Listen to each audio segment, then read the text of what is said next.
வாழ்க வளங்கள். நான் சந்திராமா பேசுகிறேன். வீடுனா நிறைய விஷயங்கள் இருக்கும். எல்லார் வீட்லேயுமே நிறைய விஷயம் இருக்கும். ஒரு வீடு நிம்மதியாக மங்களகரமாக இருக்கணும்னா அந்த வீட்டில் நிறைய நெகட்டிவான தாட்ஸே பேசவே பேசாதீங்க. முடிஞ்ச வரைக்கும் பாசிட்டிவாகவே பேசுங்க. எதை பேசுனாலும் வீட்டில் இருக்குங்க. அப்புறம் வீட்டில் ரொம்ப சும்மா எப்போ பாரு பேசுறது, சண்டை போடுறது, அழுவுறது, ஏதாவது ஒரு காரணத்தை சொல்லி பேசிக்கிட்டே இருக்கிறது, இதெல்லாம் கொஞ்சம் கொஞ்சமாக அவாய்ட் பண்ணி பாருங்கள். வீட்டில் நிறைய நிம்மதியாக சந்தோஷமாக எல்லாருக்கும் தானாக வரும். ஆனால் எப்போ அது எல்லார் வீட்லேயும் நடக்கிறது தான். யார் வீட்லேயுமே கஷ்டம் இருக்காது, பிரச்சனை இருக்காதுலாம் நான் சொல்ல வரல, இருக்கும்.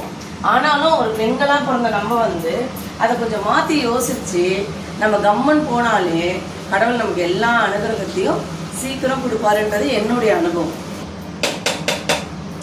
ரொம்ப வீட்டில் புலமாதீங்க. எனக்கு இது இல்லை, அது இல்லை, இது நடக்கல, அது நடக்கல அப்படின்னு யாருமே எதுக்காகவும் புலம்பாதீங்க. அது புலம்பாத இருந்தாலே உங்களுக்கு எல்லா விஷயமும் சீக்கிரம் நல்லா நடக்கும். இது என்னுடைய அனுபவம். பாய்.